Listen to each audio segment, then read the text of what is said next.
शेतकऱ्याच्या वाघांनो घाबरायचं नाही.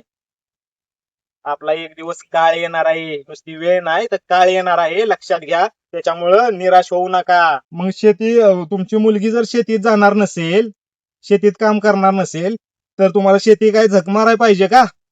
20 ते 26 वर्षाच्या मुलाकडून अपेक्षा करता, पण तुमचा बाप आज मुलींनो मुलींनो तुमचा बाप 50-60 वर्षाचा झालाय. बापाने किती फ्लॅट घेतले आणि किती गाड्या घेतल्या सांगा. तुमच्या बापाला जे 50-60 वर्षामध्ये जमलं नाही, ते जर तुम्ही एका 25 वर्षाच्या पोराकडून ती अपेक्षा करत असाल, एक लक्षात घ्या, त्यांच्या मागे पळून तुमचं काय पोट भरणार नाही बरं का. काय तुम्हाला काय खूप मोठं टेंडर देणार नाही ते प्रत्येकालाच. टेंडर फक्त कोणाला भेटणार आहे, त्यांच्या पाहुण्या रावळ्याला टेंडर भेटणार आहेत. त्याच्यामुळं राजकारणाच्या पण जास्त नादी लागू नका. तुम्हाला राजकारण करायचं असेल, पूर्ण वेळ काम करायचं असेल, तुमची आर्थिक परिस्थिती पहा. कारण आताच्या निवडणुकांमध्ये आपण पाहतोय एका मताला 5-5 हजार रुपयाचा रेट आहे. आपण ते करू शकत नाही. आणि आता मला एक सांगा, यांना 5-5 हजार रुपये वाटलेत, 5-5 हजार रुपये वाटलेत. आता या आपला विकास किती करणार आहे? त्यांचे 5-5 हजार असे मिळून किती वसूल कधी करणार ते? त्याआधी त्यांचे गेलेले वसूल करणार आणि नंतर तुमचा विकास करणार. एक लक्षात घ्या. शेतकऱ्याचा शेतमजुराचा मुलगा आहे, शेती थोडीच आहे मला. माझी आई मजुरी करते, मी ही मजुरी केलेली आहे. त्यामुळे शेतीविषयी आवड आहे, शेतकऱ्याविषयी आवड आहे, थोडीशी शेती आहे, शेती ही करतो आणि शेतमजुराचा पण मुलगा आहे. शेतकरी जगाचा पोशिंदा. आपण शेतकऱ्याला जगाचा पोशिंदा म्हणतो, पण आज खऱ्या अर्थानं शेतकरी अडचणीत आहे. मोठ्या प्रमाणात शेतकरी आत्महत्या करतायत. शेतकऱ्यांच्या मुलांना लग्नासाठी मुली भेटणार आणि आपण शेतकऱ्याला जगाचा पोशिंदा म्हणतो. जगाचं पोट भरतो शेतकरी, पण तो शेतकरी आज अडचणीत आहे. मित्रांनो, खऱ्या अर्थानं आज शेतकऱ्याच्या शेतमालाला भाव भेटणार. सध्या कांदा सोडून चाललाय, 2 रुपये किलोनं पण कोण घेणार त्याला. आणि आपण शेतकऱ्याला काय म्हणतो? जगाचा पोशिंदा. तोच जगाचा पोशिंदा आज उपाशी राहण्याची वेळ आलेली आहे. शेतकऱ्यांच्या वाघांनो, हा व्हिडिओ शेतकऱ्यांच्या पोरासाठी आहे, शेतकऱ्यांच्या वाघांसाठी आहे. शेतकऱ्यांच्या वाघांनो, हा व्हिडिओ शेवटपर्यंत नक्की पहा. मीही एका शेतमजुराचा मुलगा आहे. त्यामुळे एका शेतकऱ्याला, शेतमजुराच्या मुलाला सपोर्ट करण्यासाठी हा व्हिडिओ पूर्ण पहा. चॅनलवर नवीन असाल तर चॅनलला सबस्क्राईब करा. व्हिडिओ आवडल्यास लाईक, शेअर आणि कमेंट करा. मित्रांनो, सध्या शेतकरी खूप मोठ्या प्रमाणात अडचणीमध्ये आहे. वेगवेगळ्या माध्यमातून कधी आसमानी संकट येते. आता हे तापमान बघू शकता. टोमॅटोच्या बागा आता सध्या लावलेल्या आहेत शेतकऱ्यांना, रोपच जळून चाललेत. काय टेम्परेचर आहे. प्रत्येक माध्यमातून शेतकरी अडचणीत आहे. राज्यकर्त्यांचं लक्ष नाही शेतकऱ्यांकडे. प्रत्येक बाजूने शेतकरी सध्या अडचणीत आहे. शेतकऱ्यांच्या मुलांना मुली भेटणार. शेतकरी कुठेतरी शेतकऱ्याची पोरं थोडी निराश झालेली आहेत. पण शेतकऱ्याच्या पोरांना एक सांगतो, बाबांनो, तुम्ही निराश होऊ नका. कारण तुमचा एक दिवस, तुमची वेळ नाही तर तुमचा काळ येणार आहे, हे लक्षात घ्या. मी असं का म्हणतोय? जग थांबेल, एक लक्षात घ्या. जग थांबेल, पण कष्टकऱ्यांची पोरं शांत बसणार नाही. शेतकरी स्वतःचं पोट भरण्यासाठी पिकवू शकतो. एक लक्षात घ्या. शेतकऱ्याला आपण जगाचा पोशिंदा म्हणतो, पण त्याच जर जगाच्या पोशिंद्यानं शेती पिकवणं बंद केलं तर या जगाचं काय होईल? फक्त शेतकरी जगेल, दुसरा कोणीही मोठा उद्योगपती जगू शकणार नाही. तुझा केवढा मोठा कारखाना असू दे, तुझी केवढी मोठी सुतगिरणी असू दे, तुझा केवढं मोठं शेअर मार्केट असू दे, तू जगणार नाही. पण शेतकरी, आपण कोरोनामध्ये पाहिलं असेल, कोरोना वेळची परिस्थिती पाहिली असेल, खऱ्या अर्थानं त्यावेळी लोकांना गावाची किंमत कळाली. कोरोनाचं संकट निघून गेलं, पुन्हा ते गावाकडून शहरात गेले पुन्हा गावाला विसरले. अशी सध्याची परिस्थिती आहे. शेतकऱ्यांची पोरं सध्या अडचणीत आहेत, पण शेतकऱ्याच्या वाघांनो घाबरायचं नाही. आपला एक दिवस काळ येणार आहे, नुसती वेळ नाही तर काळ येणार आहे, लक्षात घ्या. त्याच्यामुळं निराश होऊ नका. शेतकऱ्याच्या मुलाला मुली परत यायचं म्हटलं तरी तुमचं हे होतंय. म्हणतात ना बाबा तो शेतकरी आहे, माझी मुलगी शेतात नाही जाणार, पण त्यांना शेती हवी गावाकडं. लक्षात घ्या, एखादा मुलगा मुलगी बघायला गेला तर मुलीचे आई वडील काय म्हणतात, बाबा तुम्हाला शेती किती आहे, मुंबई पुण्यामध्ये फ्लॅट आहे का, सरकारी नोकरी आहे का, आणि शेती नसेल तर ते म्हणतात नाही बाबा मुलगी नाही द्यायची आम्हाला. मग शेती तुमची मुलगी जर शेतीत जाणार नसेल, शेतीत काम करणार नसेल, तर तुम्हाला शेती काय झक मारायला पाहिजे का? हा, अहो, आणि तुम्ही एका 25-30 वर्षाच्या मुलाकडून अपेक्षा करता मुंबई पुण्यामध्ये मोठा फ्लॅट पाहिजे, 4 चाकी गाडी पाहिजे, ही तुम्ही एका 25 ते 26 वर्षाच्या मुलाकडून अपेक्षा करता. पण तुमचा बाप आज, मुलींनो मुलींनो तुमचा बाप 50-60 वर्षाचा झालाय. बापाने किती फ्लॅट घेतले आणि किती गाड्या घेतले सांगा? हा, तुमच्या बापाला जे 50 वर्ष 60 वर्षामध्ये जमलं नाही, ते जर तुम्ही एका 25 वर्षाच्या पोराकडून ती अपेक्षा करत असाल तर हे योग्य आहे का? हा, म्हणून सांगतो शेतकऱ्याच्या पोरांनो, निराश होऊ नका. एक दिवस 100% तुमचा असणार आहे. आणि त्या ज्या शेतकऱ्याच्या मुलांना पोरी देत नाहीत ना, त्या लोकांना सांगतो तुमची लायकी नाही हो शेतकऱ्याला मुलगी देण्याची. शेतकऱ्याचा लय मोठा पसारा आहे. तुमचे काय, तुम्ही मुंबई पुण्यामध्ये राहणार आहे? हा, अहो शेतकरी खऱ्या अर्थानं हा या जगाचा पोशिंदा आहे. आणि त्याला जर तुम्ही अशा पद्धतीने वागत असाल, ठीक आहे, आता काही धोरणांमुळे काही गोष्टींमुळे सध्या शेतकरी अडचणीत असेल, आहे अडचणीत आहे, अडचणी कुणाला नसतात. शेतकऱ्याच्या पोरांनो थोडी अडचण असेल, तुम्ही शेती करताय, शेतीपूरक व्यवसाय करा. लक्षात घ्या, शेतीपूरक व्यवसाय करा. नोकरी काय 25-30 हजाराची नोकरी नकोय आपल्याला. शेती आहे ना आपली, मग शेतीच्या माध्यमातून तुमचा व्यवसाय निर्माण करण्याचा प्रयत्न करा. आणि त्या व्यवसायाला सोशल मीडियाची जोड घालून मोठ्या प्रमाणात तुमचा व्यवसाय लोकांपर्यंत तुम्ही पोहोचवू शकता. लक्षात घ्या, घाबरायचं नाही. एक वेळ तुमची नुसती वेळ येणार नाही, तर तुमचा काळ येणार आहे. लक्षात घ्या शेतकऱ्यांनो. चिमूटभर संकटाला घाबरून आभाळा एवढी स्वप्न मातीमोल करायची नसतात. तुमची स्वप्न तुमच्या संकटापेक्षा खूप मोठी आहेत.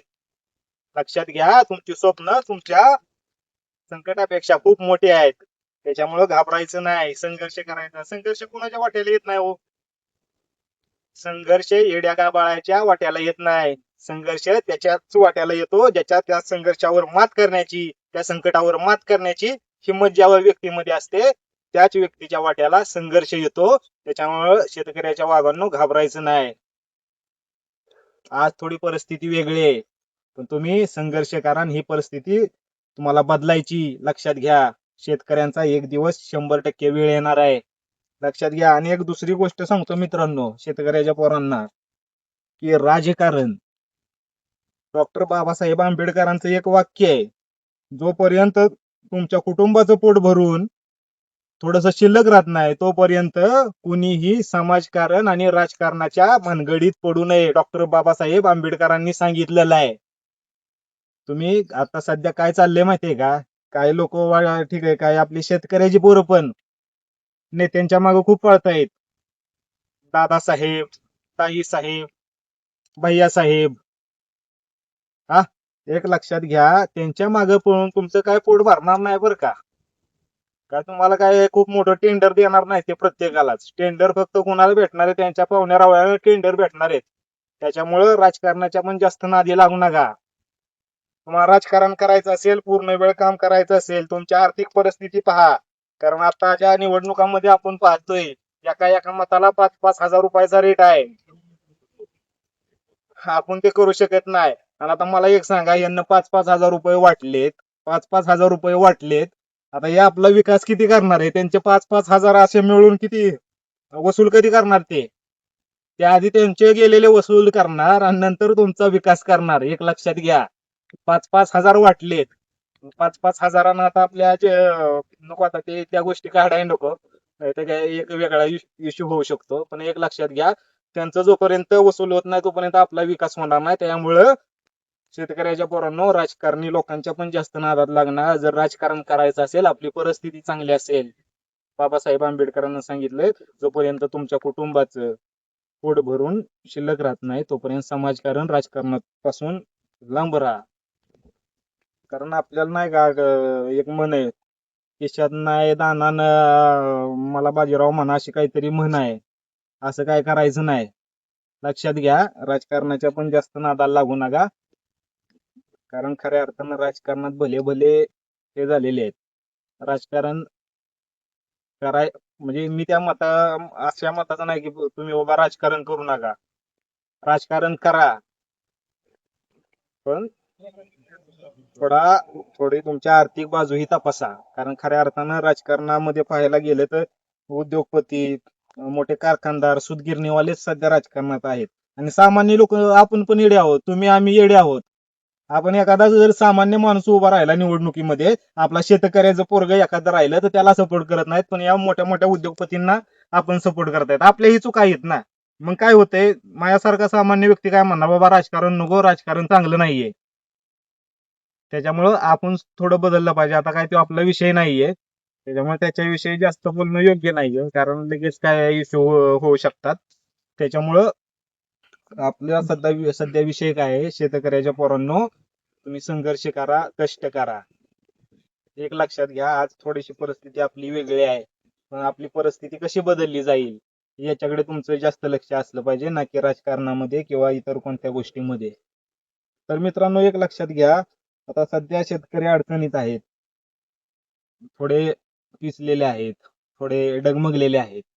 खऱ्या अर्थानं शेतकरी बांधवांनो, खऱ्या अर्थानं ह्या शेतीशिवाय काहीच नाही हो. कारण खऱ्या अर्थानं कोरोनामध्ये आपण पाहिलं असेल, खऱ्या अर्थानं कोरोनामध्ये गावाची किंमत कळाली. आता सध्या युद्धाची परिस्थिती आहे, या युद्धाच्या परिस्थितीमध्येही कदाचित शहरातल्या मंडळींना गावाची गरज भासणार आहे. आता आम्ही गावाकडे चुली पेटवतो, आमचा आमचा स्वयंपाक करतोय. आता शहरातली परिस्थिती तुम्ही पाहू शकता, 5,000 10,000 रुपये मध्ये एक सिलेंडर घ्यावा लागतोय. त्याच्यामुळं गावच कधीही चांगलं बरं का. गाव आमचा शेतकरी, आमचा गावगाडा, मी शेतकरी शेतमजुराची पोरं खूप सध्या कष्ट करतायत. असंच कष्ट करत राहा, व्यसनाच्या आहारी जाऊ नका. खऱ्या अर्थानं जो व्यसनाच्या आहारी गेला, तो खऱ्या अर्थानं अनेक गोष्टी घडत आहेत सध्या मित्रांनो. त्या व्यसनापायी अहो खूप लोक बर्बाद झालेली आहेत. त्यामुळे व्यसनाच्याही नादी लागू नका मित्रांनो. खऱ्या अर्थानं तुमची वेळ येणार आहे, थोडा संयम ठेवावा लागेल. या पद्धतीने शेतकरी बांधवांनो तुम्हाला काम करायचं आहे. शेतकऱ्याच्या वाघांनो, तुम्ही वेगवेगळ्या पद्धतीनं तुमचे शेतीपूरक व्यवसाय करू शकता. सोशल मीडियाच्या माध्यमातून तुमचं लाईफस्टाईल, डेली लाईफ दाखवू शकता. सोशल मीडियाच्या माध्यमातून तुम्ही वेगवेगळ्या प्रकारचे व्हिडिओ बनवू शकता, त्याच्यामध्ये करिअर करू शकता. आता सध्या शासनानं पण ते धोरण आणलेलं आहे की बाबा जे कंटेंट क्रिएटर असतात किंवा सोशल मीडियाला व्हिडिओ वगैरे बनवतात, त्यांच्यासाठी एक नवीन धोरण आणलेलं आहे. याच्यामध्ये तुम्ही तुमचं करिअर घडवू शकता. त्याच्यामुळं ठीक आहे, शेतीत परवडणा, शेतीपूरक व्यवसाय करा, त्याच्याबरोबर काही व्हिडिओ बनवा, तुमच्या शेतीविषयी माहिती द्या, तुमच्या गुरांविषयी माहिती द्या, अशा अनेक गोष्टींविषयी माहिती द्या. पण काहीतरी करत राहा, नुसतं बसू नका. बसला की तुम्ही संपला, एक लक्षात घ्या. तुम्हाला जर आज वाटतं बाबा मी एवढं तुम्ही निराश झालाय की आता मी काहीच करू शकत नाही, एकच लक्षात घ्या, तुम्ही बसला की संपला. काय नाही काहीतरी करायचंय, खूप ऑप्शन आहेत मित्रांनो. एक लक्षात घ्या, आता मी माझं पर्सनल नाही काय सांगू तुम्हाला, ते नंतर सांगणार आहे. पण काही लोक का नाही, शून्यातून विश्व निर्माण केलेलं आहे त्यांना. लक्षात घ्या, शून्यातून. त्याच्यामुळं कधी थकायचं नाही, प्रत्येक गोष्ट करत राहायची, कधी थांबायचं नाही. जरी निराश झाला तरी पुन्हा उठायचं, आपलं काम करत राहायचंय. तर मित्रांनो, ही माहिती तुम्हाला कशी वाटली हे कमेंट करून नक्की सांगा. आणि एक शेतकऱ्याचा, शेतमजुराचा मुलगा आहे, शेती थोडीच आहे मला. माझी आई मजुरी करते, मी ही मजुरी केलेली आहे. त्यामुळे शेतीविषयी आवड आहे, शेतकऱ्याविषयी आवड आहे, थोडीशी शेती आहे, शेती ही करतो. आणि शेतमजुराचा पण मुलगा आहे, मी शेतमजुरी केलेली आहे. तर या एका तुमच्या भाव पुढे जावा असं वाटत असेल तुम्हाला, तर आपल्या चॅनेलला सबस्क्राईब करा आणि व्हिडिओ आवडल्यास लाईक, शेअर आणि कमेंट करा. धन्यवाद.